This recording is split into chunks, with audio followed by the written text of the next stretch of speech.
হ্যাঁ, আমি খারাপ, তোমার কথাই মানলাম। আমার মতো খারাপ কোনো মানুষই হয় না। কিন্তু একটা সত্যি কথা বলো তো, আমি কি কখনো তোমাকে অবহেলা করেছি? কখনো তোমাকে কষ্ট দিয়ে কথা বলেছি? বলি নাই, কখনো বলতে পারবা না। কারণ আমি তোমাকে অনেক ভালোবেসেছি।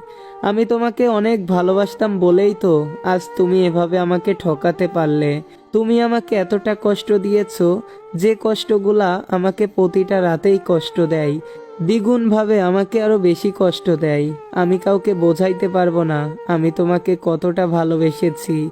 আমার ভালোবাসা কখনোই মিথ্যা ছিল না। আমি তোমাকে বোঝাইতেই পারলাম না আমার ভালোবাসা। কেউ না বুঝলে তাকে তো জোর করে বোঝানো যায় না। তুমিও বুঝোনি আমার ভালোবাসা, তাহলে কিভাবে বোঝাবো আমি?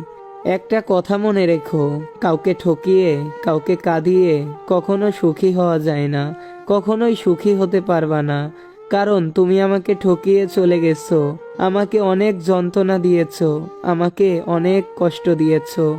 আমি প্রতিটা রাতেই তোমার কথা ভেবে অনেক কষ্ট পাই, অনেক কান্না করি।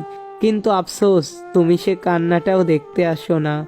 আমার খোঁজ একটাবারও আর নেও না। এক সময় তো বলতে আমাকে ছাড়া বাঁচবে না। তাহলে কেন আজ আমাকে এভাবে একা করে দিয়ে চলে গেলে? আমার জন্য কি একটুও মায়া হয় না? আমাকে কি একটুও ভালোবাসতে না? বিশ্বাস করো, আমি আগে এরকম ছিলাম না। আমি অনেক ভালো ছিলাম। তোমাকে না পেয়ে, তোমাকে না পাওয়ার যন্ত্রণা আমাকে অনেক কষ্ট দেয়।